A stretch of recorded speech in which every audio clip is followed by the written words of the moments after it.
Leopard's Gift, from Stories of Africa by Gcina Mhlope. There was a time when people lived to be very old without getting sick or dying. The days were long and slow. Children's games were so much fun, and people seemed to take forever to grow up. But it did not matter. With plentiful food and all the comforts they needed, people never ran out of excuses to celebrate. Their songs and laughter ran across the big rivers and mountains. In those times, humans and animals were still very good friends. Whenever the people of that country had a big feast, like a wedding, they made more food than any of the human guests could possibly eat, because the animals were also invited to come and share the food and drink. All the animals enjoyed going to such gatherings and looked forward to watching the singing and dancing. The dancing was always especially good.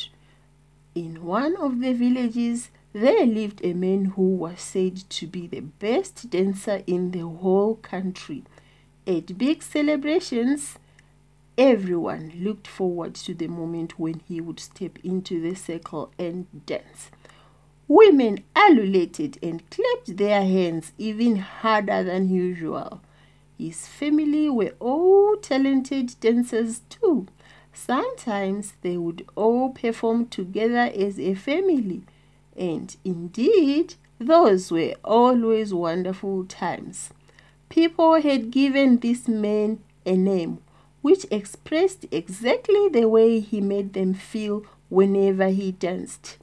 That name was Mthokozisi, the one who makes others happy. Mthokozisi the dancer loved traveling to faraway places to meet other people and learn new styles of dancing. Whenever he returned, he would rest for a day, and on the following day, visitors would begin to stream into his house.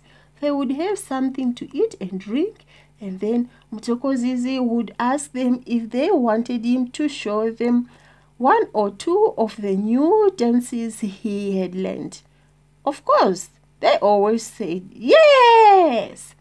Mthokozisi would stand up and sing a song. The drums would pound and he would start dancing. People loved to watch him dance, and Mthokozisi loved performing his dances for them. He never got tired of sharing his adventures with others and relating his stories of the places and people he had met. But it happened on one occasion that the traveling dancer returned from one of his journeys with a sharp pain in his chest. The pain was so severe that he cried and howled all night. The next morning, the terrible pain was in his back as well. The day after that, it was his feet which felt like they were on fire. Mthokozisi's family had no idea what to do or how to help him, since sickness was unheard of in those days. People had not yet discovered ways of curing illness. The poor dancer's agony was so unbearable that he ran down to the river to try and find relief in the cool water. His friends and family followed him, many of them jumping into the water with him, rubbing his feet, back and chest, trying to rub his pain away. By that evening, every single person who had been in the river with Mthokozisi was as sick as the dancer. The next day, all the women and children who had bathed there also fell ill. The wailing of the community could be heard from kilometers away. No one knew what to do. People tried to help each other suffering by covering each other's bodies with leaves, In the hope that it would ease the burning pain they felt, they also used berries, anything at all. But it was no use. Several people died and many others became so weak that it didn't seem like they could survive much longer. One afternoon, a wise eagle owl flew into the village. He had not slept for days because of the disturbance of the people's crying.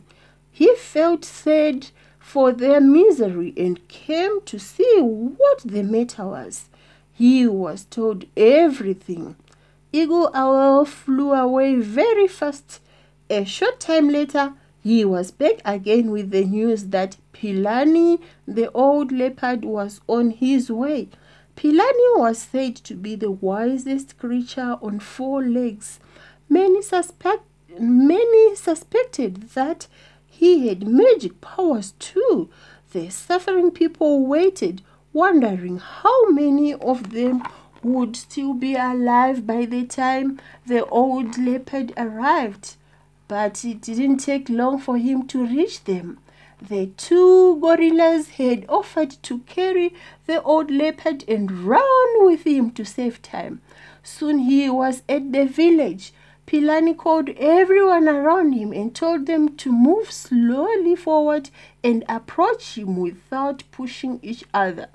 He instructed that each sick person should touch one of his spots, wish for the weakness to leave him or her, and go back home to rest. Afraid though they were, the people controlled their fear and did as the old leopard said. When the last person had touched a spot on the old leopard's fur and wished to become very well, they went quickly back to their homes as instructed. That night, Philani's voice was heard crying out louder than any living thing he had ever cried. The old leopard spots had taken over all the pain and illnesses of the people who had touched him. The excruciating pain he felt from all those sick people was more than Philani could bear. With the rocks echoing behind him from his screams, the old leopard went back to his forest home and died there. All the animals and birds mourned him, and so did the people of the village.